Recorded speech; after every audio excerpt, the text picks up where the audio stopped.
This video is about aligning your standards, objectives, and assessments in effective lesson planning. I'm going to go over the first 3 steps that you are going to use to make sure that you get off on the right foot in developing your lesson plans. The first step is to start with your standards. The standards are what you must teach. Basically, if you're in a public school, what you're getting paid to do is to teach the standards. You might have a curriculum, and curriculum can vary from district to district, but the curriculum is supposed to help you teach those standards. You're not getting paid to teach your curriculum, you're getting paid to teach your standards. So if your curriculum is not aligned with your standards, honestly, you still have to teach the standards, and you have to find a way to adapt your curriculum to make sure it meets those standards. That's why it's really important that you know what the standards are for the subject that you're teaching. So let's give an example so that I can walk you through these first 3 steps. I'm going to use the English Language Arts Standard, Reading Literature, 3rd grade. This is the 3rd standard. So you'll see in the New Jersey system, there's usually a little number and letters that tell you what the standard is. And here's what the standard says. Describe the characters in a story, for example, their traits, motivations, or feelings, and explain how their actions contribute to the plot. So I've decided that that's the standard I'm going to work on. Now the next step is going to be to create an objective.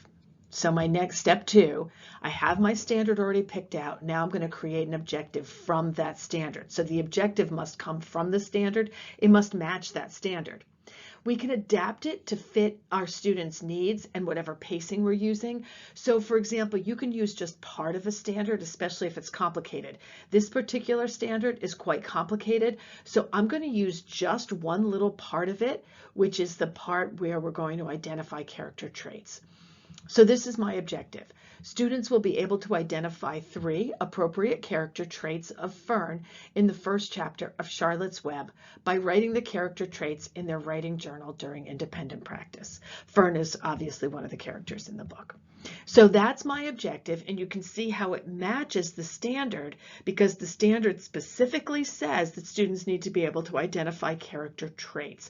Again, I'm not using all of the standard because that would be too much for one lesson, especially in 3rd grade. Sometimes the standards are very complicated, so you want to break them down. Sometimes they're simple. Sometimes I do use the entire standard, but this one is a little bit more complicated, so I'm going to break one part of it off. And I want to remind you of what you need to write good objectives. First, we're going to identify a specific goal that has observable learning outcomes. We do not use the word understand. We do not say that students will learn because we can't see understanding. We can't see learning. What we do is we use behaviors to infer that they're learning. So it has to be something observable. So students will be able to identify 3 appropriate character traits of Fern in the first chapter of Charlotte's Web. I can observe that. I can see that in their work samples. Then the second part of a good objective is the conditions under which a learning outcome can be expected to occur. So in other words, what materials, texts, facilities, and what period of time.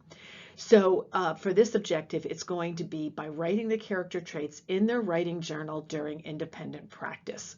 This part is really, really helpful because it's going to help us with our assessment, which I'll show you in the next slide.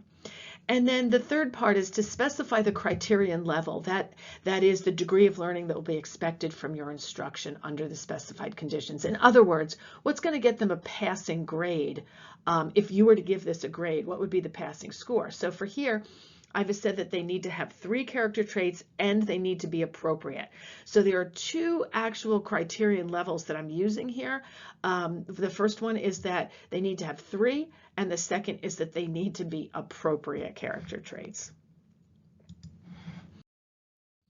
And then finally, step 3 is we're going to create the assessment. So this is the order that you would use in creating a good lesson plan. Now, you're going to find that if your objective is really well written, your assessment is done. So, for example, here's my assessment. During independent practice, students will be asked to identify 3 appropriate character traits of Fern in the first chapter of Charlotte's Web by writing the character traits in their writing journal during independent practice. So again, if you've written your objective really well, it will be the exact same thing as your assessment. Usually the assessment is done during independent practice. Sometimes it might be done during small group work. So think about that in your lesson planning. It'll either probably be done like during small group after you've modeled what you want them to do, then it would be done during either small group or independent practice. Now, the next step is to flesh out the rest of the lesson. So how do you model for this? How do you get the kids to practice it? And then how do you get them to do their independent practice? We're not going to go over that in this video. This is just the first 3 steps for good lesson planning.